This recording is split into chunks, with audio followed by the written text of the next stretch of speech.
ഗുരുവായൂരിലെ ബി.ജെ.പി. സ്ഥാനാർത്ഥി ബി. ഗോപാലകൃഷ്ണന്റെ വിദ്വേഷ പരാമർശം ഗൗരവതരമെന്ന് ഹൈക്കോടതി. പരാതിയിൽ 2 മാസത്തിനകം തീരുമാനമെടുക്കാൻ ഇലക്ഷൻ കമ്മീഷന് നിർദ്ദേശം നൽകി. പരാമർശം സമൂഹത്തിനെ ഏതു തരത്തിൽ ബാധിച്ചുവെന്ന് പരിശോധിക്കാനും കോടതി നിർദ്ദേശം നൽകിയിട്ടുണ്ട്. വർഗീയ പരാമർശം നടത്തിയ ബി. ഗോപാലകൃഷ്ണനെതിരെ മുഖ്യമന്ത്രിയും രംഗത്തെത്തി. ഗുരുവായൂരിലെ ബി.ജെ.പി. സ്ഥാനാർത്ഥി ബി. ഗോപാലകൃഷ്ണൻ നടത്തിയ മതവിദ്വേഷ പരാമർശത്തിൽ തൃശൂർ KSU ജില്ലാ പ്രസിഡന്റ് ഗോകു നൽകിയ ഹർജിയിൽ ഹൈക്കോടതി ഇടപെടൽ വ്യക്തമായിട്ട് 2 മാസത്തിനുള്ളിൽ ഗോപാലകൃഷ്ണനെതിരെ എന്ത് നടപടി സ്വീകരിക്കാൻ കഴിയും, ഈ നടത്തിയ മതവിദ്വേഷ പരാമർശത്തിന്റെ ആഘാതം എങ്ങനെ മറികടക്കാനാകുമെന്നുള്ള കാര്യം കോടതിയെ അറിയിക്കണമെന്നാണ് ഇലക്ഷൻ കമ്മീഷനോട് കോടതി ആവശ്യപ്പെട്ടിരിക്കുന്നത്. ഇതുമായി ബന്ധപ്പെട്ട് തെരഞ്ഞെടുപ്പ് commission standing council Deepulal Mohan വ്യക്തമായിട്ട് ഭരണാധികാരിയുടെ നിർദ്ദേശപ്രകാരം പോലീസ് കേസെടുത്തിട്ടുണ്ട്. തൃശൂർ ഗുരുവായൂർ ടെമ്പിൾ പോലീസാണ് ഇതുമായി ബന്ധപ്പെട്ട് കേസ് രജിസ്റ്റർ ചെയ്തിട്ടുള്ളത്. ഇക്കാര്യത്തിൽ സ്റ്റേഷൻ ജാമ്യത്തിൽ ഗോപാലകൃഷ്ണനെ വിട്ടയക്കുകയും ചെയ്തിട്ടുണ്ട്. അത്തരം നടപടികളിലേക്ക് പോയിട്ടുണ്ട്.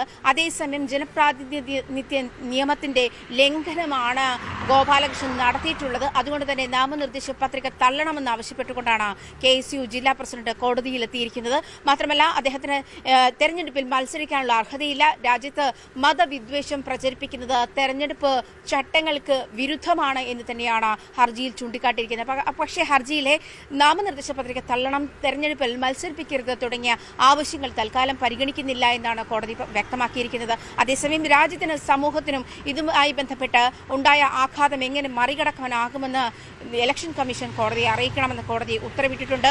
ഇത്തരം ആഘാതങ്ങൾ, അതായത് ഇത്തരം സന്ദേശങ്ങൾ സമൂഹത്തിന് എന്ത് കോട്ടമാണ് ഉണ്ടാക്കുന്നത്, ഇത് അങ്ങേയറ്റം സീരിയസ് ആയി കാണേണ്ടുന്ന ഒരു പരാമർശം തന്നെയാണ്. അങ്ങേയറ്റം ഗൗരവതരമായ കോടതി ഇതിനെ കാണുന്നുവെന്നും കോടതി വ്യക്തമാക്കിയിട്ടുണ്ട്. അത് തന്നെയല്ല, 2 മാസത്തിനു ശേഷം ഗോപാലകൃഷ്ണൻ ഒരുപക്ഷെ ഗുരുവായൂർ മണ്ഡലത്തിൽ നിന്നും ജയിച്ച് നിയമസഭയിൽ എത്തുകയാണെങ്കിൽ ഈ 2 മാസത്തിനു ശേഷമുള്ള തെരഞ്ഞെടുപ്പ് കമ്മീഷന്റെ റിപ്പോർട്ട് ഗോപാലകൃഷ്ണന്റെ MLA സ്ഥാനം തുടരാൻ അത് അതിനെ ബാധിക്കുന്ന തരത്തിലേക്ക് ഒരുപക്ഷെ റിപ്പോർട്ട് മാറിയേക്കാം എന്നുള്ള കാര്യവും നിരീക്ഷിക്കേണ്ടിയിരിക്കുന്നു. എന്തായാലും 2 മാസ സമയം കോടതിയിൽ തെരഞ്ഞെടുപ്പ് കമ്മീഷൻ അനുവദിച്ചിട്ടുണ്ട്. അതേസമയം വർഗീയ പരാമർശത്തിനെതിരെ മുഖ്യമന്ത്രി ഗോപാലകൃഷ്ണനെ നിശിതമായി വിമർശിക്കുന്ന സാഹചര്യമുണ്ട്. നമ്മുടെ രാജ്യം എങ്ങോട്ടാണ് പോകുന്നത് എന്നാണ് നാം ചിന്തിക്കേണ്ടത്. നമ്മുടെ നാടിനെയും രാജ്യത്തിന്റെ മറ്റു ഭാഗങ്ങളിലുള്ളതുപോലെ അപര മതവിദ്വേഷത്തിലേക്ക് എത്തിക്കാനുള്ള നീക്കത്തിന്റെ ഭാഗമാണിത്. അതിന്റെ ഭാഗമായിട്ടാണ് ഇത്തരമൊരു പ്രസ്താവന നടത്തിയത്. ഏത് വർഗീയതയായാലും വർഗീയ സംഘർഷം ഉണ്ടാക്കാൻ ശ്രമിച്ചാൽ കർക്കശമായ നടപടികളുണ്ടാകും.